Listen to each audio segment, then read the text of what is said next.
Dari perbincangan kita malam hari ini, Mas Agung, sepertinya memang jauh dari kesempatan ataupun jadi kans bahwa akan ada revisi Undang-Undang MD3. Kalau semuanya sepertinya tiga narasumber kita sudah sepakat seperti ini, tapi pandangan lain dari Mas Agung. Iya, saya mengutip kata-kata mutiara dari Bapak bangsa kita, jas merah, Bang Basarah. Ya. Jangan sekali-kali melupakan sejarah. Hanya itu sebenarnya alarm yang ingin saya nyalakan ke PDIP bahwa pernah terjadi ya di 2014 bahwa ketika PDIP menang, itu kursi DPR diamankan oleh Golkar.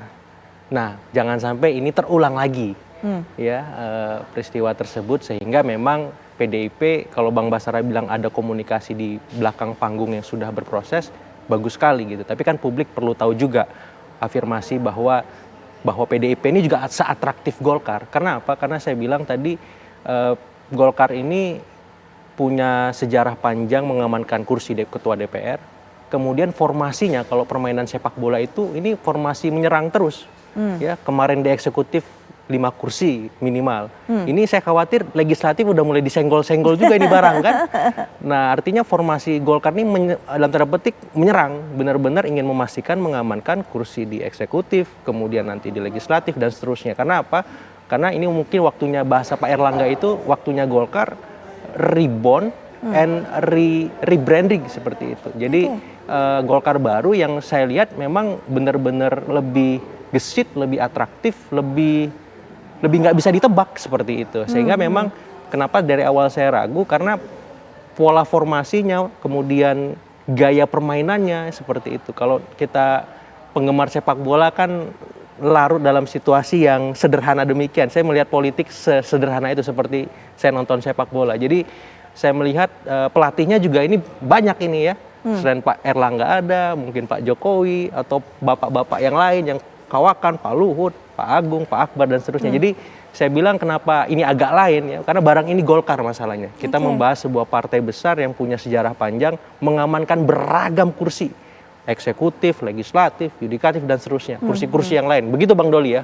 Bang Doli silakan, ini bicara sejarah dan juga bicara mengenai kemampuan Golkar yang nggak bisa ditebak langkahnya. Bang Doli. Ya, ini kalau kita diprovokasi terus-menerus gitu nih, kita jadi repot juga. Nggak, saya kira beginilah, menurut saya kita kembali kepada proporsi masing-masing saja. Ya, kalau dilihat dari timingnya, saya kira kita belum tepat membicarakan tentang apa nanti yang akan terjadi di Oktober ya. Apakah itu mulai dari pelantikan DPR, kemudian Pilpres, pelantikan Presiden. Tapi yang jelas saya menyampaikan bahwa kami Golkar pada hari ini berusaha untuk menjadikan Golkar ini ya tadi punya image baru, dan kami membangun partai ini 5 tahun terakhir dengan branding yang juga baru dan alhamdulillah cukup diterima. Kami dapat penambahan cukup signifikan perolehan suara dan selalu juga penambahan kursi juga cukup signifikan, dan itu akan kami tunaikan, akan kami kembalikan untuk membela kepentingan rakyat, kepentingan bangsa dan negara. Oke, Bang Taslim berikutnya. Bang Taslim, kami pahami memang Bang Taslim mengatakan nggak ada urgensinya melakukan revisi Undang-Undang MD3. Tapi kemudian Bang Taslim, jika Nasdem ditawari untuk bisa bergabung dalam koalisi, nah apakah kemudian akan setuju juga dengan rencana, andai kata memang ada rencana untuk revisi Undang-Undang MD3? Bang Taslim. Ya, yang pertama bergabung atau tidak bergabung itu sangat tergantung kepada kepentingan kebangsaan mana yang lebih dipandang oleh Nasdem. Dan kami seperti dikatakan Pak Surya Paloh masih ada waktu 7 bulan untuk memikirkan. Yang jelas menurut saya sekarang semua partai saatnya berbenah diri, mempersiapkan diri memasuki era periode baru Dewan. Masing-masing harus sibuk dengan internalnya sendiri-sendiri supaya tampil lebih prima, supaya pemilu yang sangat mahal ini, supaya pemilu yang kata orang brutal ini tidak menghasilkan anggota dewan yang lebih buruk dari yang sekarang. Kita mau anggota-anggota dewan yang akan datang itu lebih baik, lebih berkualitas, lebih berpihak kepada rakyat. Jadi sikap kami apapun itu nanti tidak mempengaruhi pandangan kami terhadap Yang saya katakan tadi, tidak ada urgensi untuk merevisi undang-undang apapun yang berkaitan dengan kepemiluan, karena pemilu sudah selesai sekarang ini. Ya, itu sikap kami. Yang kedua, saatnya kita bergandeng tangan, saatnya kita bersama-sama. Kita lihatlah di kawasan ASEAN saja betapa kita tertinggal. Katanya IQ kita itu terendah di ASEAN. Bayangkan kita bisa lebih rendah dari Timur-Timur. Ini kan luar biasa. Nah, PR-PR yang seperti itu jauh lebih penting, jauh lebih mendesak untuk kita bersama-sama mengatasinya daripada bicara hal-hal yang seperti tadi. Saya kira itu sikap kami jelas kok. Kepentingan bangsa harus kita utamakan di atas kepentingan partai. Dan menurut saya kebersamaan sekarang, bergandeng tangan, membangun Indonesia yang lebih baik adalah kepentingan bangsa yang mendesak. Demikian. Baik, sebelum nanti kita ke Mas Basarah, Mas Agung juga bisa berikan pandangan. Dari yang saat ini sedang berjalan, DPR, kemudian posisi ketua juga ada menjadi milik PDIP. Apa legasisme yang sudah ditunjukkan? Apa raihan yang sudah ditunjukkan oleh PDIP ini? Sehingga kemudian kalau nanti di parlemen lagi layak untuk bisa menempati kursi tersebut. Iya, yang pertama yang perlu diapresiasi stabilitas politik kita sepanjang tahun 2019 sampai 2024 ini relatif terjaga karena ada keseimbangan kekuasaan antara di eksekutif dan legislatif, walaupun dengan banyak catatan. Misalkan poin kedua yang ingin saya sampaikan juga, ini bisa menjadi prestasi tapi juga bisa jadi catatan minor karena beragam macam undang-undang berhasil dikerjakan, tapi penuh dengan catatan kritis ya, Omnibus Law, kemudian soal IKN, kemudian soal DKJ kemarin yang baru juga. Jadi proses kita legislasi itu sangat bagus, sangat cepat gitu. Tapi memang ada banyak catatan minor. Minornya apa? Karena minim partisipasi publik atau banyak aspirasi-aspirasi yang belum ditampung sehingga kritikan maupun aspirasi yang tidak puas terhadap proses itu menjadi catatan terhadap kepemimpinan Mbak Puan hari ini seperti itu. Yang ketiga memang yang perlu diapresiasi juga soal bagaimana partai-partai di parlemen itu bisa berkomunikasi secara intensif ya. Kalau bahasa Bang Basarah tadi kan panggung belakang, panggung depan itu sangat atraktif dimainkan oleh anggota-anggota dewan kita, dan itu melihat bagaimana sinergi mereka. Walaupun beda tipis nanti akhirnya ketika bicara soal apakah ini ada narasi-narasi yang sifatnya sebatas kong kali kong, kolusi dan seterusnya dan seterusnya. Jadi saya melihat ini memang perlu menjadi catatan pekerjaan rumah bagi pimpinan DPR yang nanti terpilih agar proses-proses perundangan nanti bisa lebih partisipatif.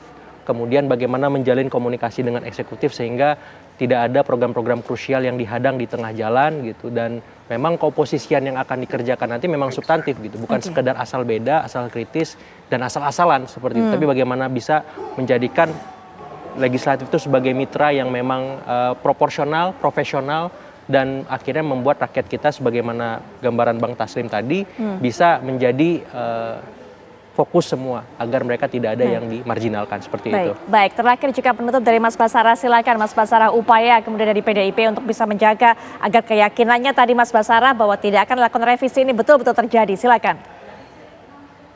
Pertama, Mbak Putri, saya ingin mengucapkan terima kasih pada Mas Agung Baskoro atas early warning-nya kepada PDI Perjuangan. Yang kedua, saya harus sampaikan bahwa saya tidak punya kemampuan intelektual dan keberanian moral seperti Bung Agung untuk mengeneralisir bahwa seakan-akan terkait jabatan Ketua DPR ini teman-teman di Partai Golkar akan menghalalkan segala cara untuk mendapatkan kursi Ketua DPR itu. Saya tidak punya kemampuan dan keberanian moral dan intelektual untuk menyampaikan itu karena saya tidak mau seujon dengan teman-teman Golkar, karena saya kira banyak teman-teman kami semua di sana, ada Bung Doli dan lain-lain yang saya kira dalam berpolitik mereka akan tetap memegang etika politik dan moral. Sehingga oleh karena itu saya percaya dengan statement politik hari ini Bung Doli bahwa Golkar senantiasa akan memegang teguh prinsip Undang-Undang MD3 di mana Golkar juga ikut menyusun dan menyepakatinya, di mana pemenang pemilu pertama itu menjadi Ketua DPR, kemudian 4 pemenang pemilu suara terbanyak berikutnya menjadi para wakil Ketua DPR.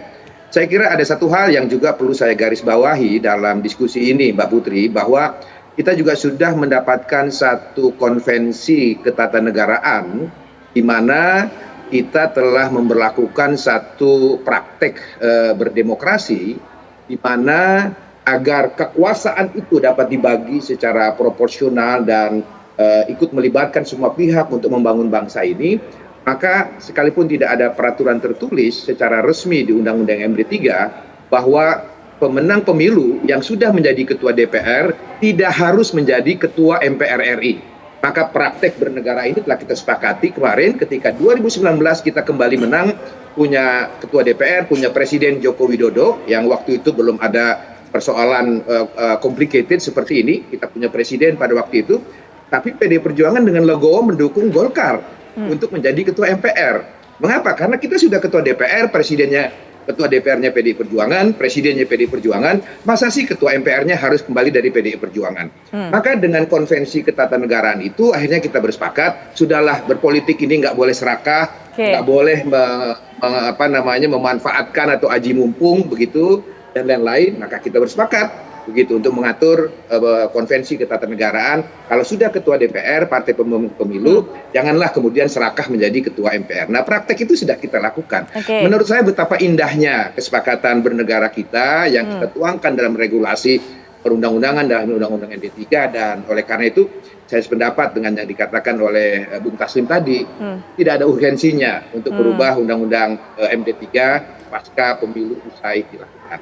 Mari kita laksanakan undang-undang yang ada, mari kita berdemokrasi dan memegang teguh prinsip-prinsip moral dan etika. Saya kira gitu, Mbak Putri, terima kasih. Baik, Mas Basara, terima kasih sudah memberikan pandangannya dan juga menjelaskan kepada kami bagaimana sikap PDIP, termasuk keyakinannya. Bang Doli juga sudah menjelaskan seperti apa sikap Golkar. Bang Taslim, terima kasih sekali sudah terlibat dalam perbincangan ini, juga menjelaskan seperti apa langkah yang akan dilakukan oleh Nasdem. Mas Agung juga pandangannya, jangan-jangan yang dikatakan oleh Mas Basara terakhir adalah itu merupakan salah satu solusi, merupakan sharing kekuasaan. Nanti kita akan lihat bagaimana kelanjutannya, tapi yang pasti perbincangan kami sampai di sini.